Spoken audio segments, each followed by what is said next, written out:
Shalom Aleichem, everybody. It is Parshat Vayeira, and normally I try and come up with new ideas when I do these videos, but this Parshat Vayeira has one of my most favorite ideas ever. I say it over every year, and I cannot resist sharing it with you once again.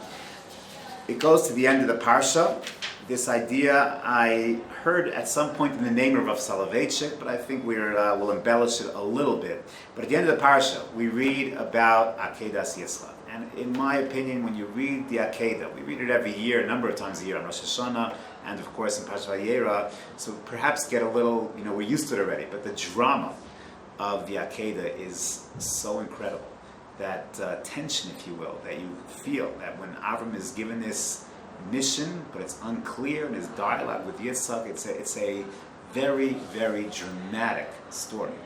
And we invoke this story throughout Rosh Hashanah, throughout Yom Noraim, and the idea of Akedas Yitzhak is so fundamental to establishing the success of Avram Avinu and his nisyonos, and it's also a sign of Yaakov Avinu, of Yitzchak.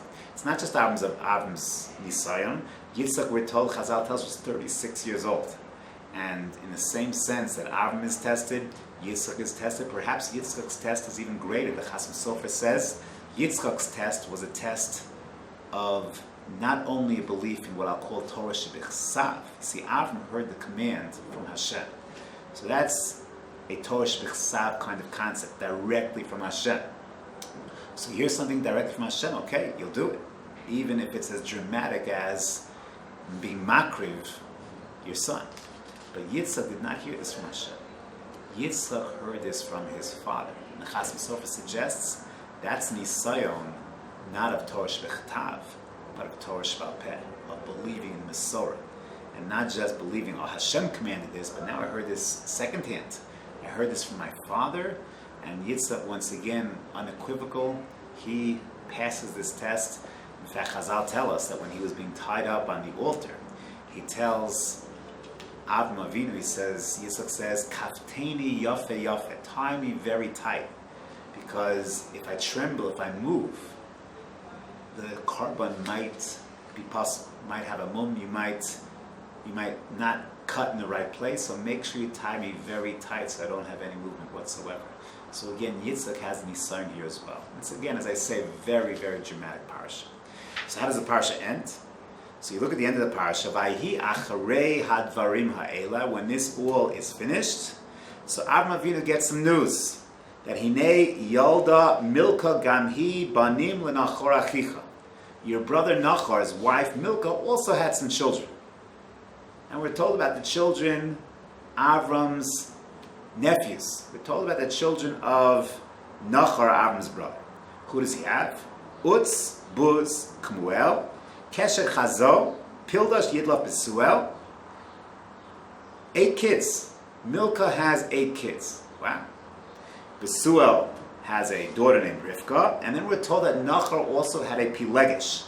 The Pilegesh's name was Re'uma, and she had 4 children. Teva, Gacham, Tachash, and Ma'ach.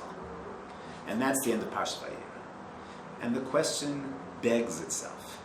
Who cares? Why do we care about the 8 children that Milka had and that Nachor's Pilegesh Re'uma had 4? Who cares? None of these personalities are relevant except perhaps Besuel, who has Rivka. Why is that important for me? Why do I have to know about all these other children just because Besuel has Rivka? Why is this significant? So that's question number 1. I would add to this question, notice, how many children did Nachor have? How many sons? 12 sons. Sound familiar? Yeah, sure it does. Yaakov has 12 sons. Oh, by the way, Yaakov had 12 sons. How many were from his wives? And how many were from maidservants, from Pilagshim? Yep. 8 were from wives. Leah had 6, Rachel had 2. And then the Pilagshim, the maidservants, had 4 children. So Nachor has 12 sons, 8 from his wife, and 4 from his Pilegesh. Yaakov Avinu has 12 sons, 8 from wives, and 4 from Pilagshim. That cannot be a coincidence. There's definitely a deeper message over here.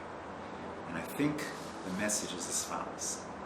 What's the connection between this story of the 12 sons of Nachor and the Akedah? Right after the Akedah, we're told Nachor also had 12 sons. What's the connection? What's the message that the Torah is trying to tell us? And what's the significance of Yud Beis, 12 sons to each, to Yaakov and to Nachor? What exactly is the idea? So I think the idea is a very clear one and very profound. If you think about these parshas that we're reading, that we're in the middle of, in Sefer Bereshis, every one of the imahos at some point in her life is nakara. Sarah is nakara. Rivka has difficulty having children. Rachel has difficulty having children. Leah has children and stops and starts again. Every one of the imahos at some point is nakara. Every child that is born to the imahos, especially Yitzchak, involves a tremendous sense of what I'll call challenge. Trial and tribulation, perhaps the best word, is sacrifice, is akedah. And to produce the Yud Beis Shvatim required tremendous sense of sacrifice. It was not easy. It required of every child an akedah. You contrast that to Nachor, and the way the Torah describes in 4 psukim, Nachor whipped out these children, one after another, after another, after another. No sacrifice whatsoever. And of all these 12 sons, how many of them make a mark on history? How many of them can you name, despite the fact that the Torah names all of them? The only one that's at all significant is Besuel, not in his own right, but because of Rivka, who marries Yitzchak.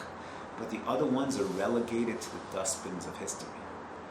In contrast, Yitzchak, Yaakov, the Yud Beis Shvatim.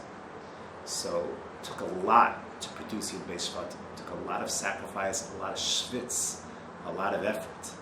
But that's the family of Bnei Yisrael, which ultimately produces the Jewish people.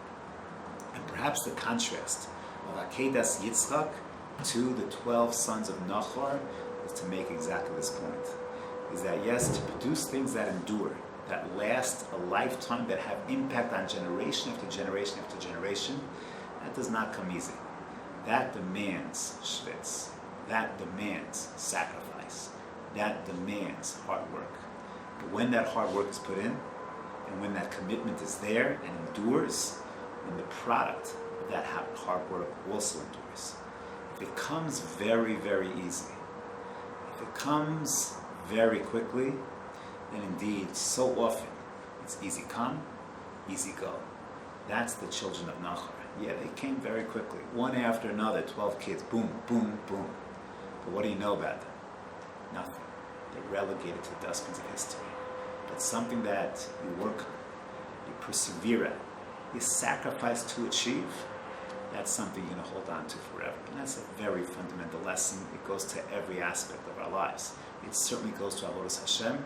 It goes to our learning. It goes to aspects of our secular life. If you have to work for something in your business, in shidduchim, in your relationships, usually, then it's going to last. It's going to endure. If it comes too easy, if it's so simple, so oftentimes, so then it's not deep. It's not profound. It's not something that is embedded in your fiber, and then it's not going to endure. So the lesson is a very real one. It's a very fundamental one. And even if you've heard it from me before, it's worth repeating again. You put the effort in, it becomes deep, it becomes profound, and it lasts.